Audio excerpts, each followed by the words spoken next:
ঘর থেকে বেরিয়ে ডাক্তারবাবু কাশ্যপকে কাছে ডাকলেন।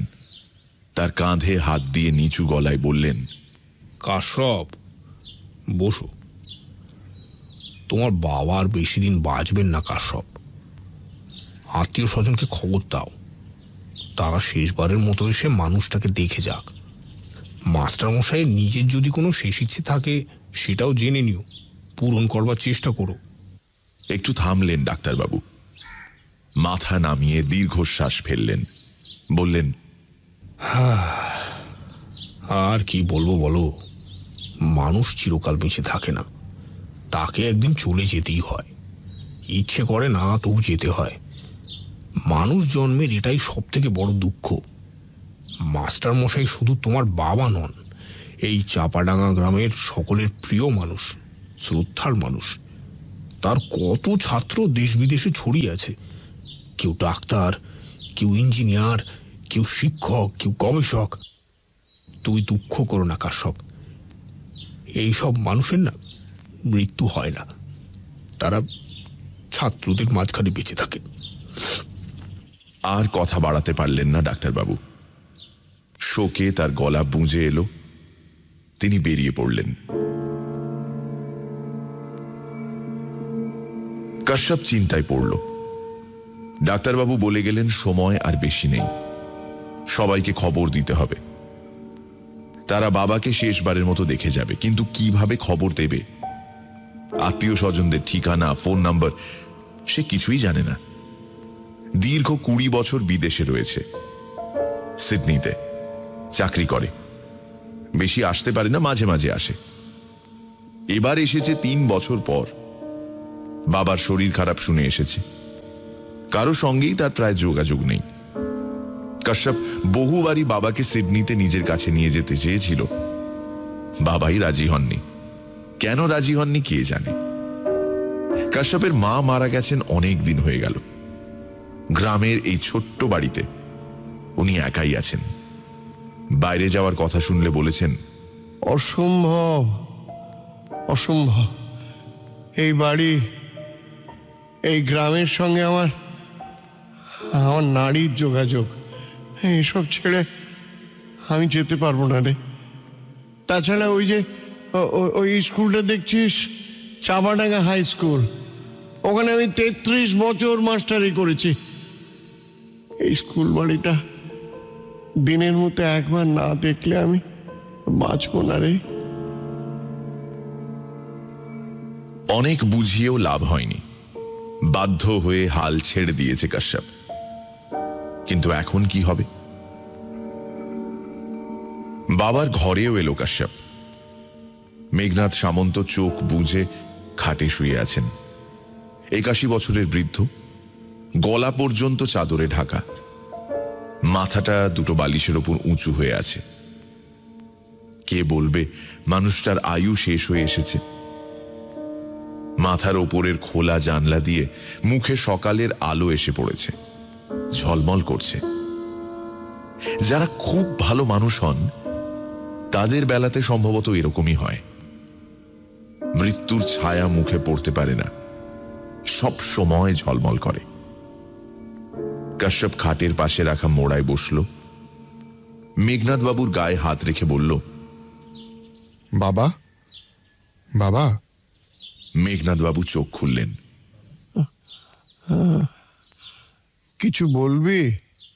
কাশ্যপ একটু চুপ করে থেকে বলল, বাবা, তোমার কাছে একটা ডায়েরি ছিল না? ডায়েরি? কিসের ডায়েরি? ওই একটা ছোট্ট বাঁধানো ডায়েরি, যেখানে বড় মামা, জেঠুমনি, কাকা, ফুলমাসি, এদের ফোন নাম্বার, ঠিকানা সব লেখা ছিল। মেঘনাথ বাবু দম টেনে বললেন, ওদের ফোন নাম্বার? ওদের ঠিকানা দিয়ে কি হবে? কাশ্যপ একটু থমকে গেল। কি বলবে? কোন মানুষকে কি বলা যায় তোমার সঙ্গে শেষবারের মতো দেখা করার জন্য সবাইকে খবর দেব? বলা যায় না। সে বলল, তোমার শরীরটা ভালো নেই, সে খবরটাই বলবো আর কি। মেঘনাথ বাবু হাসলেন। তার হাসি এখনো উজ্জ্বল। বললেন, কি হবে খবর দিয়ে?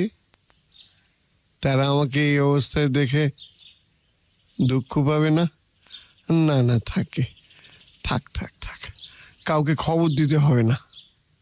কাশ্যপ মুহূর্ত খানেক চুপ করে রইল।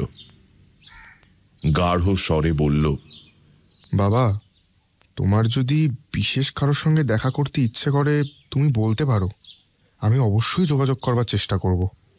মেঘনাদ মাথা তুলে জানলা দিয়ে বাইরে তাকালেন। উদাস গলায় বললেন, যদি মনে আসে বলবো। দূরের কাউকে খবর দেওয়া না হলেও চাঁপাডাঙ্গা গ্রামের অনেকেই মাস্টার মশাইকে দেখতে এলো। আশাটাই স্বাভাবিক। মানুষটা এই গ্রামের জন্য কম করেননি। একদিন বিকেলে চাঁপাডাঙ্গা হাই স্কুলের মাস্টার মশাইরা সবাই দল বেঁধে এলেন। সঙ্গে এখনকার হেডমাস্টার মশাই বিশ্বম্ভর বাবু। মেঘনাদ বাবু খুব খুশি হলেন। মানুষটা চাঁপাডাঙ্গা স্কুলের সঙ্গে জড়িত কাউকে দেখলেই খুশি হন। শিক্ষক, ছাত্র, কর্মচারী সবাইকে ভালোবাসেন।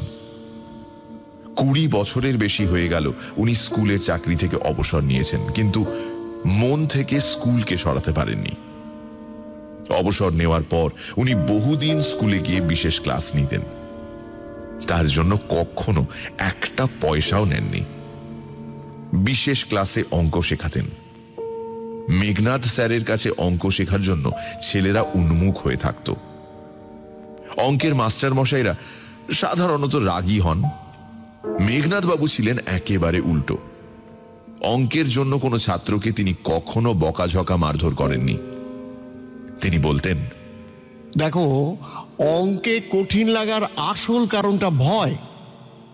যুগ যুগান্ত ধরে মাস্টার মশাইরা নিয়ম করে দিয়েছে, অঙ্ক না পারলে পিঠে বেত পড়বে। আরে বাপু, এই কারণেই তো ছেলেমেয়েরা ভয়ে সিঁটিয়ে থাকে, অঙ্কে পুরো মন দিতে পারে না। আমি কিন্তু এই নিয়মটা মানি না।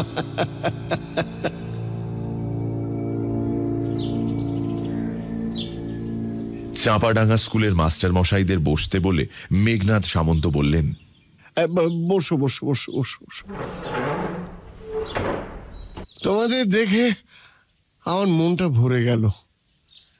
তোমাদের মধ্যে আমি নিজেকে দেখতে পাই। আমি চলে যাচ্ছি, তোমরা স্কুলটাকে প্রাণ দিয়ে রক্ষা করবে। বিশ্বম্ভর বাবু ভারী গলায় বললেন, ওভাবে বলবেন না মাস্টার মশাই, আরে আপনাকে আমরা কোথাও যেতে দেব না। মেঘনাদ সামন্ত একটু শুকনো হাসলেন, বললেন, ঠিক আছে, থাক ওসব কথা। স্কুলের খবর বলো তো, খেলার মাঠটা কি ঠিক করা গেছে? আচ্ছা, ছেলেদের খাওয়ার জলের জন্য আরেকটা ডিপ টিউবওয়েল বসানোর কথা ছিল না? সেটার কি হলো? মাস দুয়েক আগে শুনেছিলাম ক্লাস 9, 10-এর বেঞ্চের অবস্থানগুলো নাকি মোটে ভালো নয়। মেরামত করেছো? নতুন কিনলেই তো ভালো হয় বাপু। মেঘনাদ বাবুর কথায় স্কুলের মাস্টার মশাইরা অবাক হলেন। অসুস্থ অবস্থাতেও উনি স্কুলের ব্যাপারে এত খোঁজ খবর নিচ্ছেন, এত উৎসাহ দেখাচ্ছেন। বিশ্বম্ভর বাবু মাথা নামিয়ে বললেন, টাকা পয়সার টানাটানি চলছে, এতগুলো কাজ করতে লাখ দুয়েক টাকা লাগবে। তাছাড়া ভেবেছিলাম একটা লাইব্রেরির ঘর বানাবো, কিন্তু সবটাই আটকে আছে। মেঘনাদ বাবু চিন্তিত গলায় বললেন, তোমরা তোমরা সরকারের কাছে আবেদন করছো না কেন বলো তো? করেছি, এখনো কোনো সাড়া পাইনি। সেই আবেদনের চিঠি হারিয়ে গেছে কিনা তাও জানি না। আপনি তো জানেন মাস্টার মশাই, গাঁয়ের স্কুলের কথা সবার একেবারে শেষে মনে পড়ে। ঠিক বলেছ, আমার সময় এরকম সমস্যা আমরা পড়তাম। একবার ক্লাস 8B ক্লাসরুমের ছাদ দিয়ে বৃষ্টির জল পড়তে লাগলো। আমি তো সরকারের কাছে চিঠি পাঠিয়ে দিলুম, ছাদ মেরামতের জন্য টাকা চাই। সেই টাকা ভাবো এলো বর্ষা পেরিয়ে শীতের শেষে। আচ্ছা, তোমরা ব্যক্তিগত উদ্যোগে কিছু টাকা তুলতে পারো না? আমার সময় কিন্তু আমি ঘুরে ঘুরে স্কুলের জন্য টাকা তুলতাম, চাপাডাঙ্গা গ্রামের ধনী মানুষদের বাড়িতে যেতাম, অনেকেই টাকা দিত। দোতলা তো ওই টাকাতেই তৈরি হয়েছিল। মাস্টার মশাই, সেই দিন আর নেই। এখন ধনী মানুষরা আর চট করে স্কুল টুলের জন্য টাকা পয়সা দিতে চায় না। টাকা থাকলে অন্য জায়গায় লাগায়, যাতে টাকা আরো বাড়ে। তাছাড়া চাঁপাডাঙ্গায় আর ধনী মানুষ কে আছে বলুন? যারা ছিলেন বাড়িতে তালা দিয়ে শহরে চলে গেছেন। মেঘনাদ সামন্ত বিষণ্ণ গলায় বললেন, তাও ঠিক, তবু চেষ্টা করো তুমি। সরকারের আপিসে দরবার করো। একটা ভালো লাইব্রেরি ছাড়া স্কুল কি করে চলবে বলো তো? মাস্টারমশাই, আপনার জন্য একটা সামান্য উপহার এনেছি। মেঘনাদ সামন্ত অবাক হয়ে বললেন, কি উপহার? এই সময় উপহার কি দেবে? বিশ্বম্বরবাবু ব্যাগ থেকে কাগজ মোড়া একটা চৌকো মতো জিনিস বের করলেন। কাগজ খুলতে দেখা গেল চাঁপাডাঙ্গা হাই স্কুলের একটা হাতে আঁকা ছবি, ভারী সুন্দর, জল রং দিয়ে আঁকা। তবে ছবিটা বেশ কয়েক বছর আগের, সোনালি ফ্রেম দিয়ে যত্ন করে বাঁধানো। মেঘনাদ সামন্ত হাতে সেই ছবিটা নিয়ে অস্ফুটে বললেন, বাহ, অপূর্ব, দারুণ। বিশ্বম্বরবাবু উৎসাহ নিয়ে বললেন, মাস্টারমশাই, ছবিটা কার আঁকা আপনি কি বলতে পারবেন? ছবির গায়ে হাত বোলাচ্ছেন মেঘনাদ বাবু, যেন পরম যত্নে তার সন্তানের গায়ে হাত বোলাচ্ছেন। বিড় করে বললেন, কার আঁকা এটা? আমাদের স্কুলেরই এক ছাত্রের। আপনার সময় স্কুলে পড়তো। স্কুলের পুরনো কাগজপত্র পরিষ্কার করতে গিয়ে হঠাৎ পাওয়া গেছে, দোমড়ানো মোচড়ানো অবস্থাতে পাওয়া গেছে। তাই নাকি? কি নাম? তীর্থঙ্কর রায়, ক্লাস 10-এ পড়তো। মেঘনাদ বাবু চোখ বুজে মনে করার চেষ্টা করলেন, তারপর নিজের মনে মনে বললেন, তীর্থঙ্কর, তীর্থঙ্কর, তীর্থঙ্কর, ছবি আঁকতো। না না তো, এখনই ঠিক মনে করতে পারছি না তো। চাঁপাডাঙ্গা স্কুলের ড্রয়িং স্যার জীবন চক্রবর্তী বসেছিলেন হেডমাস্টার মশাইয়ের পাশে। বললেন, আর আপনাকে কষ্ট করে মনে করতে হবে না স্যার। খবর পেয়েছি সেই ছেলে আর এখন দেশে থাকে না, বিদেশে গিয়ে খুব বড় আর্টিস্ট হয়েছে, ছবি আঁকা স্কুল খুলেছে। বিশ্বম্বরবাবু বললেন, মাস্টার মশাই, আমরা কাশ্যপকে বলে দিচ্ছি সে যেন ছবিটা আপনার সামনের দেয়ালে টাঙিয়ে দেয়। আপনি চোখ খুললেই ওটা দেখতে পাবেন। মেঘনাদ বাবু ধীর গলায় বললেন, ভালো করেছ, খুব ভালো করেছ। এখন তো আর নিজে গিয়ে স্কুলটাকে দেখে আসতে পারি না। এই ভালো, যতদিন বাঁচব চোখ খুললেই আমি দেখতে পাবো। তবে তবে ওই যে ছবিটা এঁকেছে, কি নাম বললে? তীর্থঙ্কর। তীর্থঙ্করকে তো আমি কিছুতেই মনে করতে পারছি না। এত সুন্দর ছবি আঁকতো, এই ছেলেকে ভুলে যাওয়াটা তো ঠিক হয়নি আমার। না না না, আমার খুব অন্যায় হয়ে গেছে, খুব অন্যায় হয়ে গেছে। তীর্থঙ্কর, তীর্থঙ্কর। কাশ্যপের খুব ভালো লাগলো। বাবা কত আনন্দ নিয়ে মাস্টার মশাইদের সঙ্গে কথা বললেন, মনেই হলো না মানুষটা অসুস্থ। আসলে ভালো লাগার বিষয় নিয়ে কথা বললে মানুষ কষ্ট ভুলে যায়। দরজা পর্যন্ত সবাইকে এগিয়ে দিল। বিশ্বম্বর বাবুকে বলল, আপনারা যদি মাঝে মধ্যে আসেন খুব ভালো হয়। চাপাডাঙ্গা স্কুলের কাউকে দেখলে বাবা কতটা যে খুশি হন। কাশ্যপ, এই কাশ্যপ। সন্ধেবেলা ছেলেকে কাছে ডাকলেন মেঘনাদ সামন্ত। আমার একটা ইচ্ছে আছে। কাশ্যপ বাবার মুখের উপর ঝুঁকে পড়ে বলল, কি ইচ্ছে বাবা? আমি মৃত্যুর আগে আমার এক ছাত্রের সঙ্গে আমি যোগাযোগ করতে চাই। হ্যাঁ বলো, কে? তার নাম তীর্থঙ্কর রায়। ওই যে সামনের দেয়ালে ছবিটা দেখছো না, ওটা তারই আঁকা। আমি তাকে মনে করতে পারছি না কিছুতেই। আমি না ভেতরে ভেতরে ছটফট করছি। যে ছেলে এত সুন্দর ছবি আঁকতো, আমি কেন তাকে ভুলে যাব? কাশ্যপ যে করে হোক, তুমি তার সঙ্গে আমার একবার কথা বলিয়ে দাও। শুনলাম সেও তো তোমারই মতো বিদেশে থাকে, আমেরিকা ইউরোপের কোনো শহরে থাকে। তুমি তার সঙ্গে একটু যোগাযোগ করিয়ে দাও বাবা, একটু যোগাযোগ করিয়ে দাও। নিশ্চয়ই দেব। তুমি তার টেলিফোন নাম্বার বা মেল আইডি দিতে পারবে? আমি আজই যোগাযোগ করে নিতাম তাহলে। ওসব আমার কাছে কিছু নেই। এবার দেখো তুমি যদি পারো, কিভাবে পারবে তুমি দেখো। এতটা কথা বলে মেঘনাদ সামন্ত হাঁপিয়ে উঠেছেন। তিনি চোখ বুজলেন। চিন্তিত মুখে কাশ্যপ বলল, ঠিক আছে বাবা, আমি দেখছি। কাশ্যপ মনে মনে প্রতিজ্ঞা করল যে করেই হোক তীর্থঙ্কর রায়কে বাবার সঙ্গে যোগাযোগ করিয়ে দেবে। তার মেল আইডির সন্ধান পেলে আর কোনো সমস্যা হবে না। আধুনিক প্রযুক্তিতে তো এটাই সব থেকে বড় সুবিধে। পৃথিবীটা হাতের মুঠোয় এসে গেছে। কাশ্যপ রাতের খাওয়া সেরে ল্যাপটপ খুলে বসল। আর্টিস্ট তীর্থঙ্কর রায় লিখে সার্চে ক্লিক করতেই 156 জন তীর্থঙ্কর রায়ের তালিকায় ভেসে উঠল পর্দায়। সকলেই শিল্পী। এর মধ্যে বাবার ছাত্র কোনজন? জানতে হলে সকলের পরিচয় ঘাঁটতে হবে। 156 জনের পরিচয় দেখা কঠিন বিষয়। তার উপর আর একটা সন্দেহ আছে, সেই তীর্থঙ্কর রায় কি চাঁপাডাঙ্গার কথা লিখবে? গ্রামের স্কুলের কথা অনেকে চেপে যায়, এড়িয়ে চলে। অনেক সময় বানিয়ে বড় কোনো শহরের স্কুলের কথা বলে। এই ছেলেও যদি সেরকম হয়, তাহলে তো কিছুই করা যাবে না।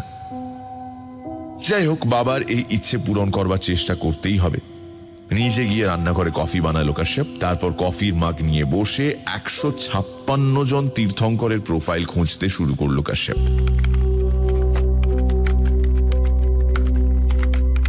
কিন্তু রাত 2টো পর্যন্ত হাতড়েও কোনো লাভ হলো না। চাঁপাডাঙ্গার তীর্থঙ্কর কোথাও নেই। যদি থেকেও থাকে, সে চাঁপাডাঙ্গার নাম গোপন করেছে। কাশ্যপ হতাশ। এতটা এগিয়েও লাভ হলো না। বাবার ইচ্ছেটা মেটানো গেল না। খানিকটা রেগেই কাশ্যপ এবার একটা কাণ্ড করল। নিজে একটা বার্তা লিখল, তারপর সেন্ড করে দিল 156 জন শিল্পী তীর্থঙ্কর রায়ের কাছে। ইংরেজিতে লেখা সেই বার্তার মানে এরকম: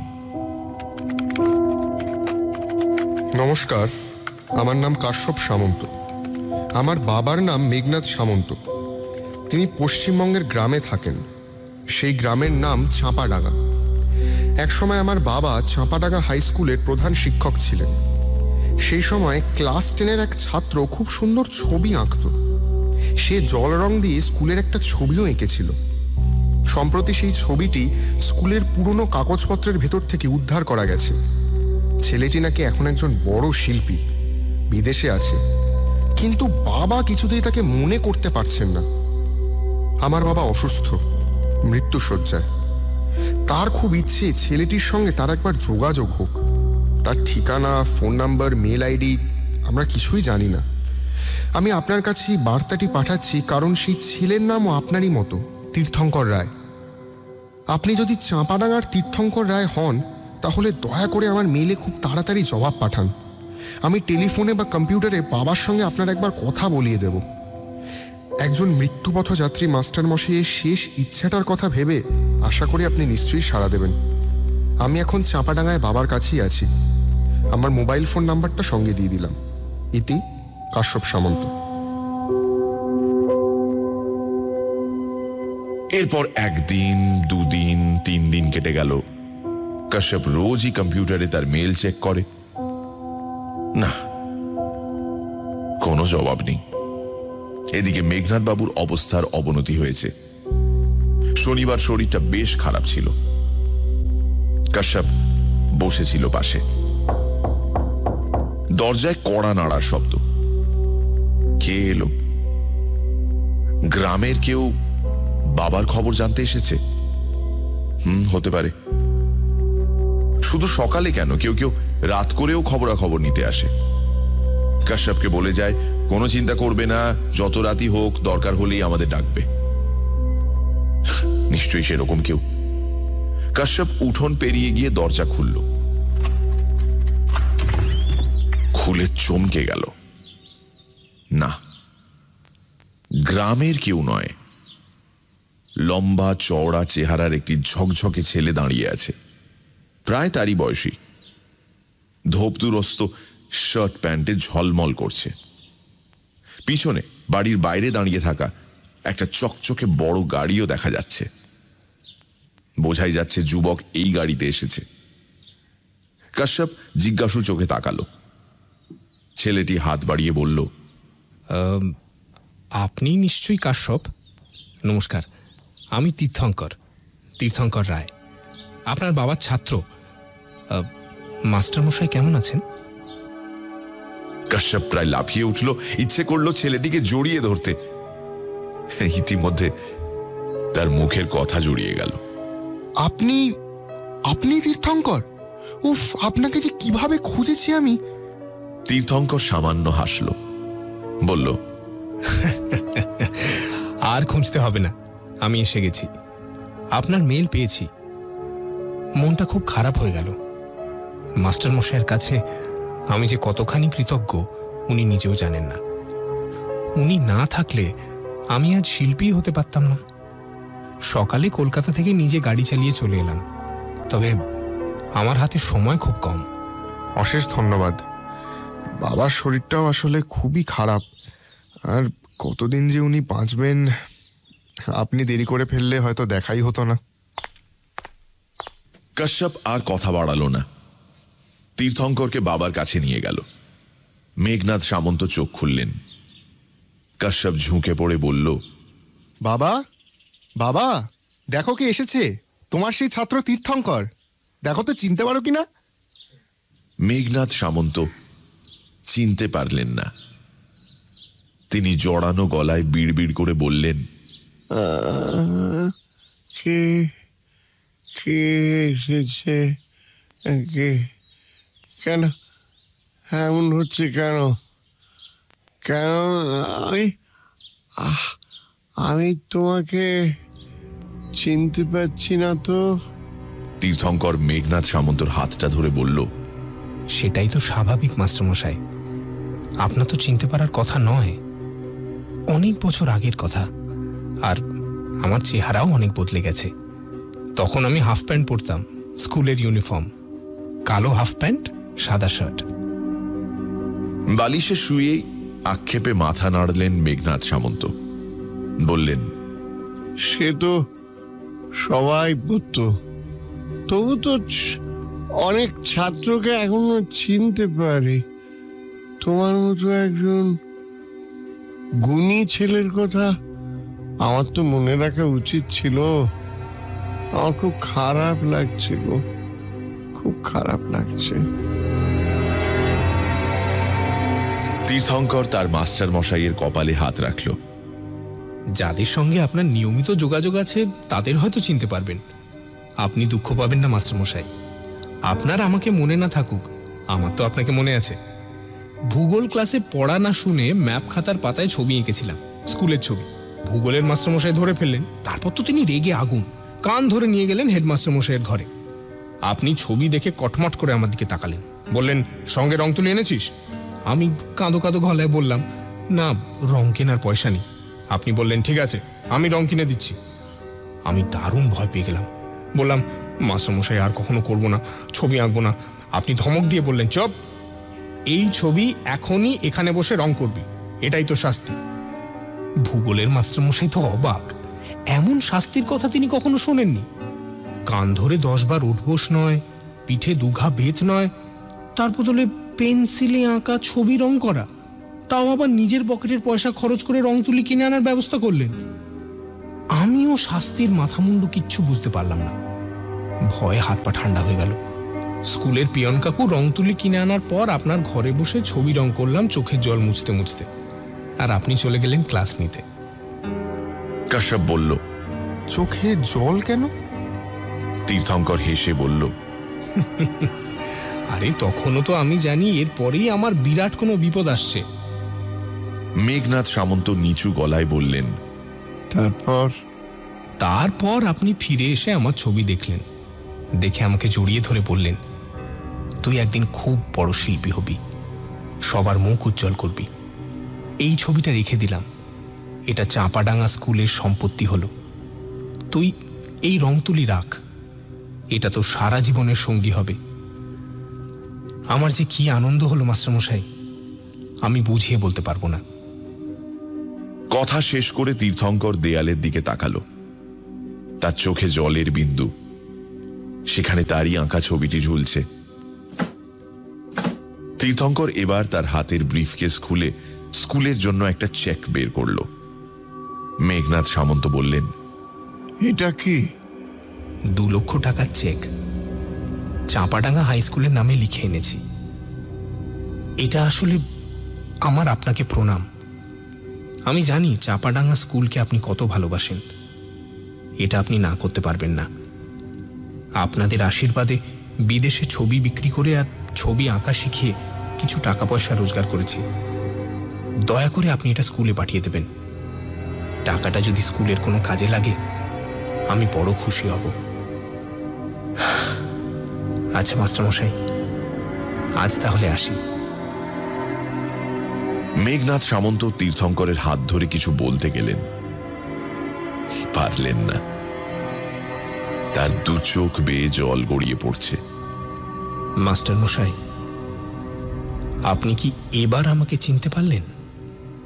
মেঘনাথ সামন্ত এবার চোখ বুজে ফিসফিস করে বলতে লাগলেন, না, বড় কষ্ট হচ্ছে আমার। দীর্ঘশ্বাস ফেলে উঠে দাঁড়ালো তীর্থঙ্কর। মুহূর্ত খানেক ভুরু কুঁচকে তাকিয়ে রইল তার প্রিয় মাস্টার মশাইয়ের দিকে। তারপর ধীর পায়ে বেরিয়ে এলো ঘর থেকে। গাড়িতে উঠবার সময় কাশ্যপ বলল, আপনি যে এত দূর এসেছেন তার জন্য কি বলে যে ধন্যবাদ দেব কিছু মনে করবেন না। হ্যাঁ, মানে বাবার শরীরটা এখন যে অবস্থায় আছে তাতে অনেক দিন আগের কাউকে মনে করাটা বাবার পক্ষে ভীষণ কঠিন। অন্যমনস্কভাবে তীর্থঙ্কর বলল, না, আমি কিছু মনে করছি না। উনি কষ্ট পাচ্ছেন, এটাই খারাপ লাগছে।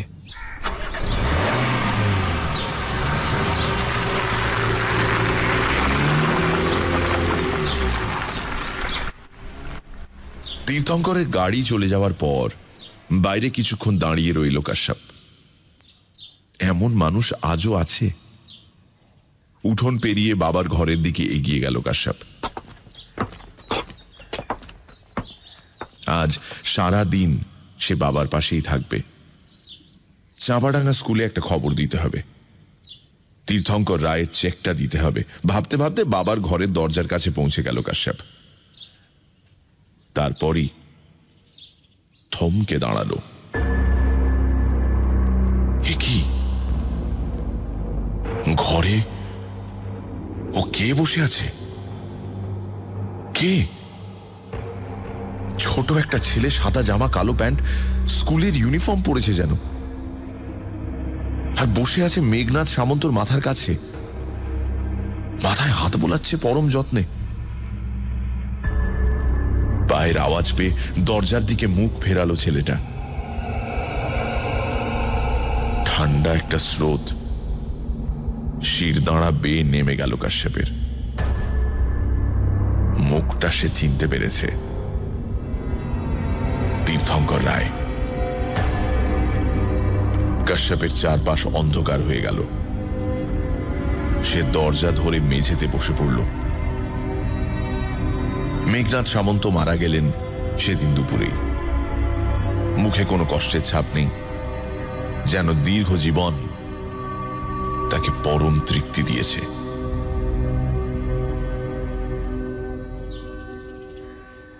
পরদিন সকালে খবরের কাগজে একটা ছোট্ট খবর পড়ল কাশ্যপ। খবরের শিরোনাম, শিল্পীর মৃত্যু। লন্ডনে এক ভয়ঙ্কর পথ দুর্ঘটনায় তীর্থঙ্কর রায় নামে এক বাঙালি শিল্পীর মর্মান্তিক মৃত্যু হয়েছে। চাঁপাডাঙ্গা নামের এক অখ্যাত গ্রামে এই শিল্পী তার বাল্যকাল কাটিয়েছিলেন। তার পরিবারের সদস্যরা জানিয়েছেন, দুর্ঘটনার দিন তিনি বাড়ি থেকে বেরিয়ে হিথ্রো বিমানবন্দর যাচ্ছিলেন। কারণটা বড় অদ্ভুত। তিনি দুদিনের জন্য দেশে যাচ্ছিলেন তার পুরনো চাঁপাডাঙ্গা গ্রামে। সেখানে তার স্কুলের এক শিক্ষক খুব অসুস্থ। তিনি নাকি তাকে দেখতে চান। সেই কারণেই কাশ্যপ কাগজ ফেলে উঠে পড়ল, আলমারি থেকে চেকটা বের করল। চেকের ওপর দুর্ঘটনার দিনের তারিখ। কাশ্যপের সারা শরীর ঝিমঝিম করে উঠল।